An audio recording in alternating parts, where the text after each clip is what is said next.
भाई की जो याद मित्रों रखने लायक दो चीजें हैं। मित्रों जी। मित्रों मित्रों, अभी कुछ तकनीकी समस्या आ गई थी। सुनील जी की आवाज हम तक नहीं पहुंच पा रही थी। अब वह समस्या सुलझ गई है और हम पुनः इस बातचीत को, जो बीच में ही रह गई थी, उसे आगे बढ़ाते हैं।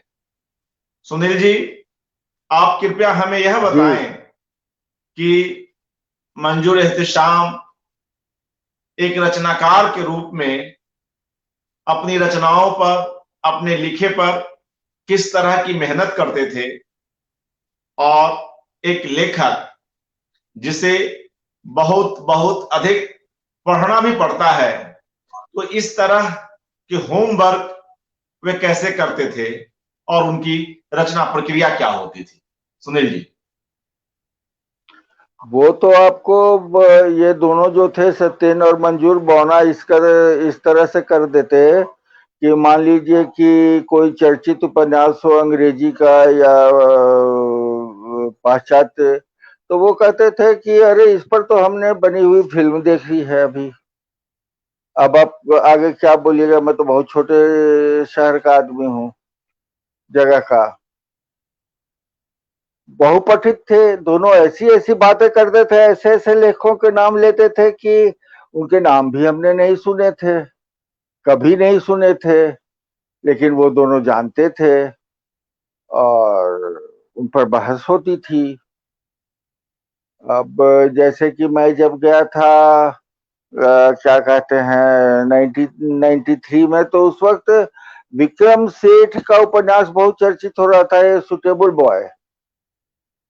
ये सुटेबल बॉय सत्येंद्र कुमार की ड्राइंग रूम में पड़ा था और वो कहते थे कि इसको तो लिखना नहीं आता है। सलमान रश्दी को कहते थे, ये दोनों दोनों बहुत फैन थे सलमान रश्दी के, और उसका कुछ भी मुझको समझ में नहीं आता था। सलमान रश्दी के ये दोनों बहुत फैन थे। और मंजूर भाई की जो लेखन का तरीका था, वो उनका जो शोरूम था फर्नीचर का, वो आदर्श जगह थी लिखने की। और मैं जो कम बोल रहा हूँ वो इसलिए भी कि ये सारी बातें मैं संस्मरण में लिख चुका हूँ। वो इतनी शांत जगह थी कि पिन गिरे तो आवाज आए। वहीं बैठ के मंजूर भाई लिखते थे, एक ड्राफ्ट, दो ड्राफ्ट, तीन ड्राफ्ट, पता नहीं 10 ड्राफ्ट करते थे। राजा राव ने, फ्रेंच लेखक राजा राव ने the serpent and the rope के सुनते हैं कि 20 साल लगाए उन्होंने लिखने में, 10 साल प्लानिंग में और 10 साल लिखने में। तो इन लोग का भी कुछ ऐसा ही रहा होगा, लेकिन बहुत बहुत मेहनत करते थे। मंजूर भाई में जो याद रखने लायक चीज है, जो किसी को भी याद रहेगी, उनकी तहजीब, जुबा, सलीका। क्योंकि इन सब की भी चर्चा मैं संस्मरण में कर चुका हूँ और विस्तार से कर चुका हूँ। मान लीजिए कि एक गिलास पानी भी देना है तो गिलास को पहले धोआ पोछा जाएगा, ऐसे पोछा जाएगा, फिर देखा जाएगा कि भाई ये साफ है कि नहीं, कोई गंदगी रह गई है। उसके बाद हौले हौले उसमें पानी डाला जाएगा, प्लेटर पर रखा जाएगा, ऊपर रुमाल से ढका जाएगा, तब आहिस्ता से पेश किया जाएगा। मैंने लिखा है संस्मरण में कि ऐसा पानी फिर वजू के लिए ठीक होता है, पीने लायक तो रहता नहीं है। इतने ही मोहब्बत से अगर पानी पेश करे कोई, तो वो पीने लायक थोड़े रहेगा। और जुबान बहुत अच्छी थी उनकी, उर्दू की जुबान बहुत अच्छी थी। और हालांकि वो अपने रचनाओं में हिंदी का प्रयोग बहुत करते थे, जो कि गैरवाजिब भी लगता था कहीं कहीं, लेकिन उनकी जुबान बहुत अच्छी थी, बहुत आहिस्ता आहिस्ता ठहर ठहर के, और विश्लेषण बहुत अच्छा करते थे। कृष्णा सोबती, ये एक यूं समझ लीजिए कि ग्रुप था। कृष्णा सोबती, सत्येंद्र कुमार, मंजूर एहतेशाम, और इन तीनों की आपस में खूब बढ़िया पटती थी। कृष्णा जी की भी बहुत बढ़िया पटती थी। दोनों का मैं बहुत अच्छा मजाक भी होता था। और कृष्णा जी जब भोपाल में रह रही थी उस वक्त भी मैं गया था भोपाल, उनके फ्लैट पर भी गया था। और दोनों का बहुत अच्छा, इन तीनों का बहुत अच्छा संबंध था। और तीनों बहुपठित थे। तीनों अपनी रचनाओं पर बहुत ज्यादा मेहनत करते थे। मंजूर और कृष्णा जी तो बहुत ज्यादा। वो आप मैं तो बल्कि रो जाऊंगा। मैं बहुत छोटा आदमी था, बहुत छोटा। और मेरी ट्रेन होती थी 2 बजे रात को, और ये लोग 10 बजे, सतीन, मंजूर, प्रमिला जी 10 बजे रात तक तो खाना पीना चलता रहता था, गपशप चलती रहती थी। और इसके बाद ये लोग तीनों, दोनों, मंजूर और सत्येन, मुझको स्टेशन लेने जाते थे, पहुंचाने जाते थे। सी ऑफ करते थे, 12 बजे चल देते थे कि अब 2 घंटा तुम काटो, इतना तो हमने काट लिया अपने साथ। रिसीव करने भी ये दोनों जाते थे। वो उधर की ट्रेन 8 बजे शाम को ही आ जाती थी, तो दोनों जाते थे रिसीव। ये बहुत बड़ा बड़प्पन है। मुझे जो जो आखिरी मुलाकात हुई है जिसमें कि वो ऑटो वाला लेके गया था, जो ट्रेन रात को थी, मेरा पेट ठीक नहीं था, तो भाभी ने मुझको गीला भात और दही, दही का रायता, बहुत गर्मी पड़ रही थी, तो वो दिया था। मैंने रास्ते में खोला, बहुत जायकेदार। आज भी वो भूलता नहीं है उनका प्रेम। मैं क्या बताऊं।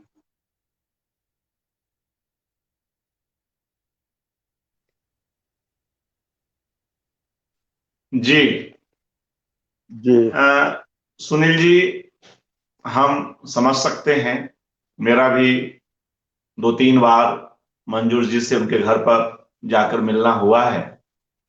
और जी उस 2-3 मुलाकात में ही मैं उन बातों को समझ सकता हूं जिनकी ओर आप इशारा कर रहे हैं, और भावुक भी हो रहे हैं। वह जी बेहद स्वाभाविक है। सत्येंद्र जी। कुमार और उनकी पत्नी, मंजूर एहतेशाम और उनकी पत्नी, इन दो एक बार क्या खूबसूरत, हुआ कि, जी, मैं मैं एक वही कह छोटा रहा सा था कि वाक्या। जी इन दो खूबसूरत जोड़ियों के बारे में भी कुछ खूबसूरत यादें हमसे साझा करें। जी। आदमी कहीं भी चला जाए, जो याद रहता है वो क्या खाया था, कैसे खिलाया था। तो दोनों बहुत मोहब्बत से खिलाती थी। एक बार क्या हुआ, पहली ही बार में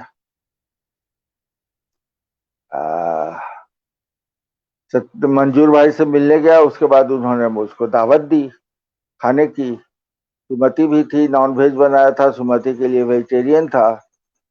तो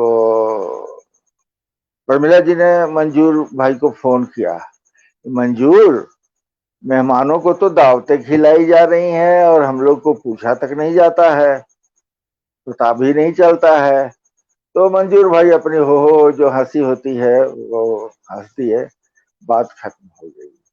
तो इस तरह के ताल्लुकात उन लोगों के थे, और बहुत अच्छे। मैं एक बात कहूंगा कि ये लोग फिर जन्म नहीं लेंगे, अब उतनी मोहब्बत करने वाले लोग हैं नहीं। सत्येन हो, प्रमिला जी हो, मंजूर हो, और भाभी हो, उतनी मोहब्बत करने वाले लोग अब नहीं है, न होंगे। अब मोहब्बत ही नहीं है जहां में लगता है, कोई क्या मोहब्बत करेगा।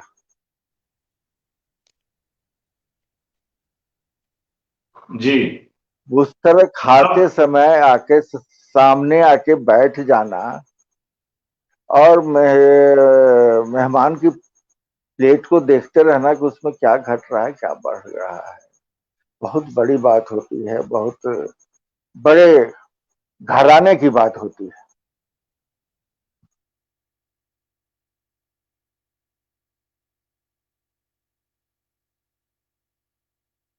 आवाज नहीं आ रही। सुनील जी, हाँ आ रही है। जी अब आ रही होगी। जी जी। जी हमने मंजूर जी से जुड़े कई मुद्दों पर और उस समय के भोपाल के साहित्यिक परिदृश्य पर और सत्येंद्र कुमार और उनके परिवार से उनके संबंध पर बातचीत की।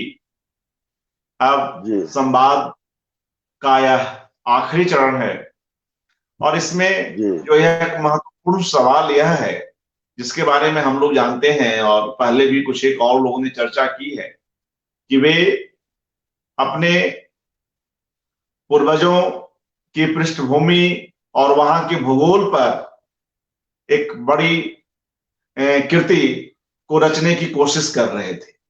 एक बड़े बड़े उपन्यास, एक महत्वाकांक्षी उपन्यास की उनकी संकल्पना थी। शु, शुरू शुरू कर दिया था।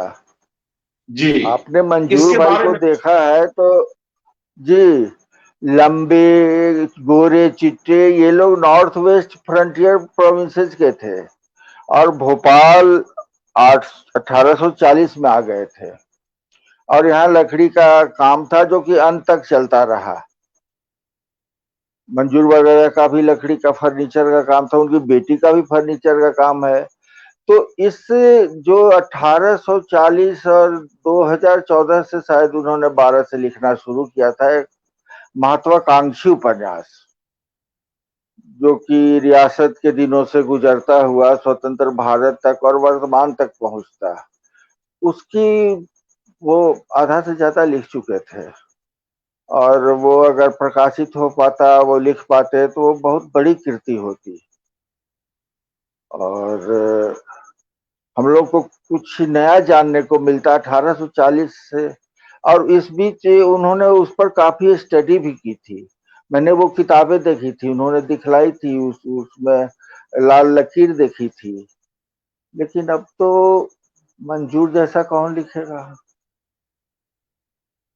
कोई चाहे भी पूरा करना तो नहीं होगा, वो तो अनोखे लेखक थे।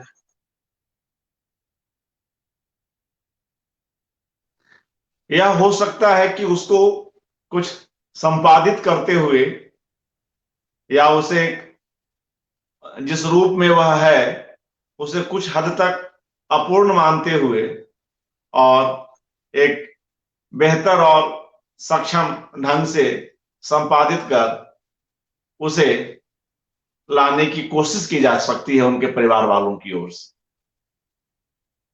जरूर की जा सकती है, लेकिन इतनी काट छाट रहती है कि अब उसमें से टेक्स्ट निकालना बड़ा मुश्किल होता है। उनके मोती जैसे अक्षरों को वो खुद कैसे काट लेते थे मैं तो नहीं काट पाता, लेकिन इतनी काट छाट होती थी कि मैं क्या कहूं। इसका भी इन्होंने दिखाया था, जो उसका नाम उन्होंने नहीं रखा था। और मंजूर भाई को देखने से ही आपको लगता हो पठान जैसा, वो दिल से बहुत मुलायम थे लेकिन उनके परिवार के लोग बिल्कुल पठान जैसे, और गोरे चिट्टे खूबसूरत, बड़ा परिवार। मैं तो पूरे परिवार से मिला हूँ। कैसे? सुनील जी, आवाज आ रही है मेरी? जी जी जी, एक एडवर्टीजमेंट था, जी। मैसेज। अब जी तकनीकी खराबी हमें और डिस्टर्ब ना करे, इसलिए जी बातचीत को अब समाप्ति की ओर ले चलते हैं। काफी बातचीत हुई भी है। जी बिल्कुल जी के जाने से पहले के जस्ट बिफोर जो हम कहते हैं तो उस समय की कुछ बातचीत जो हुई हो उनके दिवंगत होने से पूर्व की आपकी फोन पर, तो उसके बारे में कुछ बताएं। बिल्कुल जो आखिरी बातचीत जिसे हम कह सकते हैं एक बड़े लेखक के साथ आपकी। अंतहीन बातों में से मैं क्या बताऊंगा। मैं तो उनके यहाँ जाता था तो सोता था, क्योंकि बहुत टेंशन से जाता था, उनके यहाँ बहुत सुकून मिलता था। तो वो मुझको जगा देते थे, तुम सोने के लिए आए हो, फिर हम लोग बात करने लगे।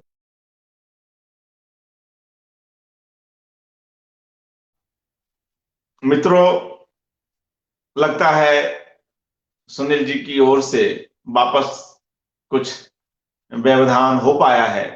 वैसे भी हमारी बातचीत लगभग समाप्त होने को ही थी।